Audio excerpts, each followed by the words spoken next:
doing today? I'm out here just cleaning up the garden area, getting the finished growth off and making room for new. And today I really wanted to talk a lot about food storage again and preparing for the food drought, so to speak.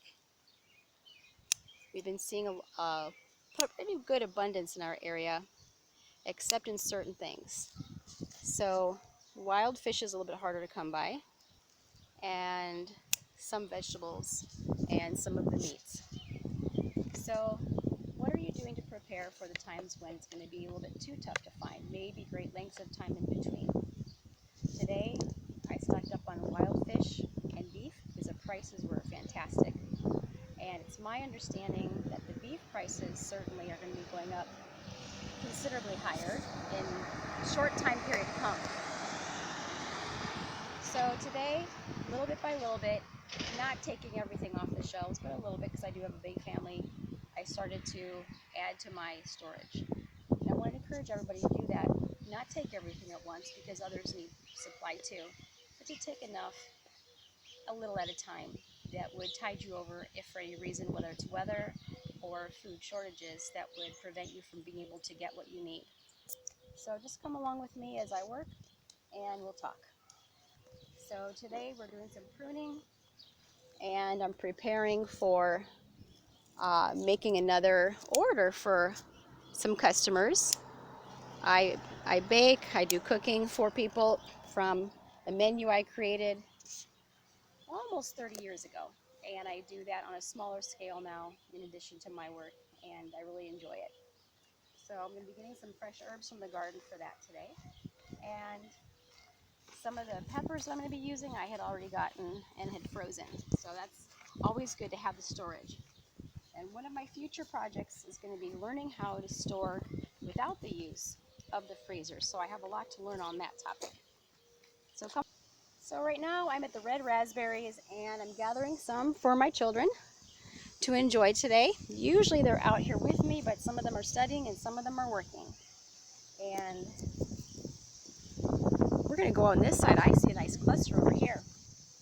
Fresh berries are a real treat because they're so full of antioxidants and immune bolstering vitamins and minerals. They're great for the brain, excellent for vision, really, really great for the heart. So thanks God, everybody's in good shape that way. By you, what grows abundantly? Where we are, we have a shorter growing season, so we have to get everything in the ground by late April to mid-May the latest to enjoy the benefits for the next few months, and then we grow a lot of something in order to save it for years to come, or in case it doesn't turn out too well the next year.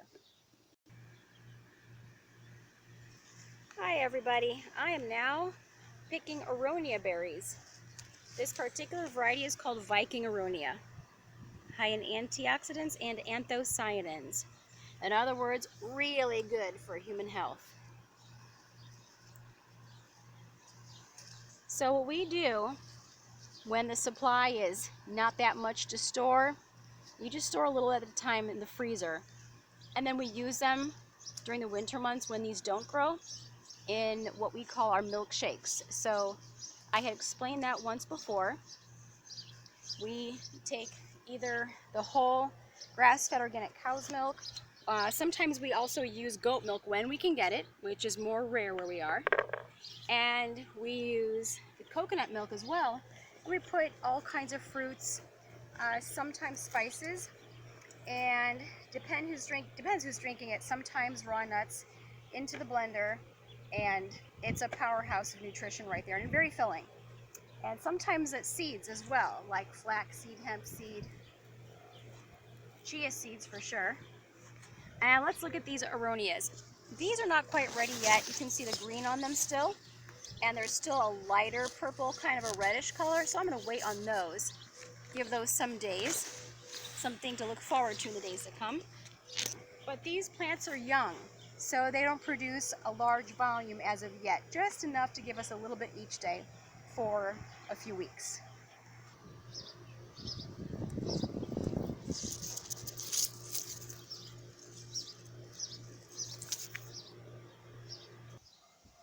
Hi, I'm at the mulberry trees. So we have 3 well-developed mulberry trees and the rest are young, and so the fruit's not on them yet, but you know how the birds drop the seeds and it's for our benefit. So we only pull them up if they're near the home. If they're in a reasonable place where we want things to grow, we leave them because that's more benefit for us, more also for produce customers, and more for the birds. So moms and dads, husbands, wives, single persons, what do you do in interacting with the community regarding food growth, preparation, storage? Do you do any exchanges with anybody? Where we are, a lot of the times, when I can get it, I will get grass-fed, free-range organic meats from a couple of neighbors who grow them that way, who grow their animals that way, they raise them like that.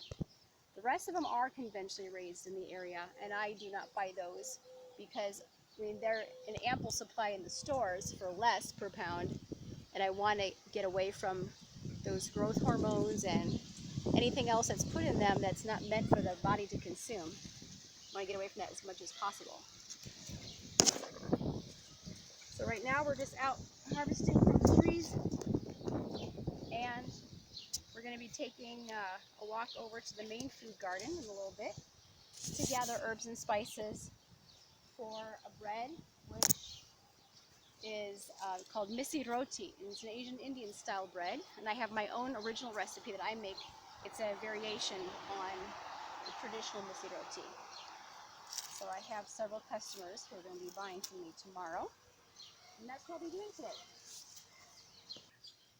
Here are some different varieties of sweet potatoes. These are the types with the orange flesh. Then I have some with a dark purple flesh, and that's this very small one right over there. And I have another one of those right here. And these will be a very deep royal purple.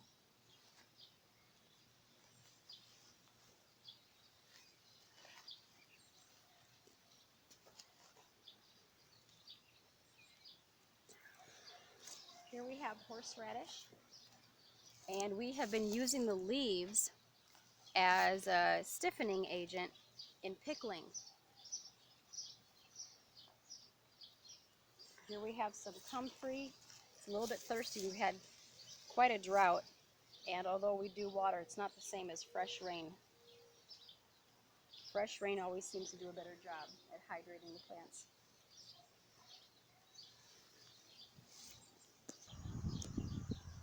I'm cutting dill right now, folks. This is for the misi roti that I'm going to make.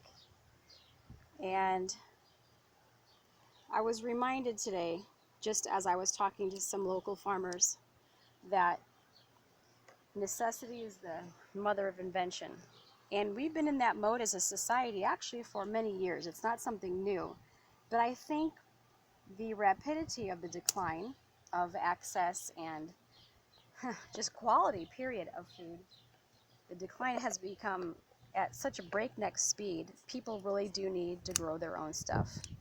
And I encourage you all to be friendly with your neighbors, people in general vicinity where you live, who have the same mindset and who either are presently or are willing to produce food of their very own and do an exchange with you. Maybe somebody can grow some meat products, somebody can sell some dairy products, somebody can sell the vegetation. I highly recommend that this is something you engage in as soon as you can and get used to it, because it has to be the new normal if it hasn't been up to date. The need is there, the obvious need is there. We all work in areas where we are actually in charge of and see on a regular basis what happens in the food supply, and so we can see by what we do for a living that that's the case.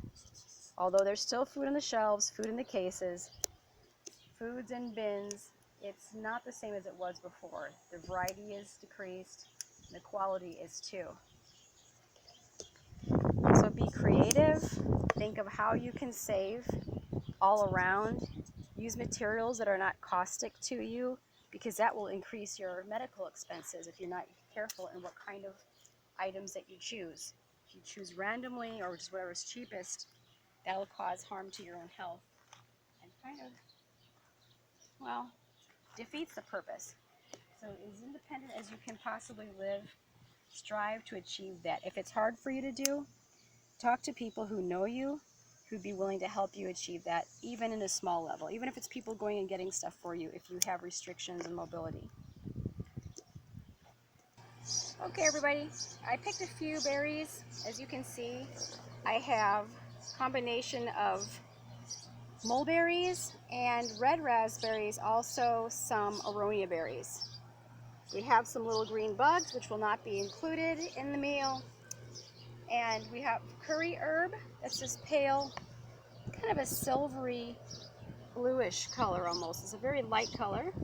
I have some fresh dill and Indian coriander. And I'm going to be using the herbs for the misi roti, and then the berries we're just going to enjoy in fresh eating. I really want to encourage everybody who does know how to grow anything well, whether it's tomatoes, arugula, anything that is good for the body.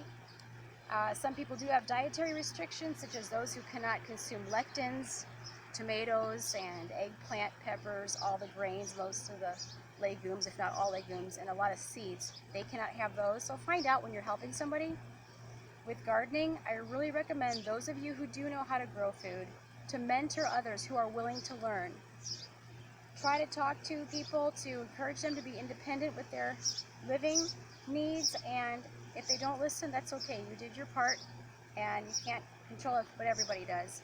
But I recommend for those who want to learn, find someone to mentor you whose skills you trust, whose intentions you trust, and that you'd be led in the right direction, because it is important to grow what you have. At least you know what's going into your body when you're eating it and where it came from.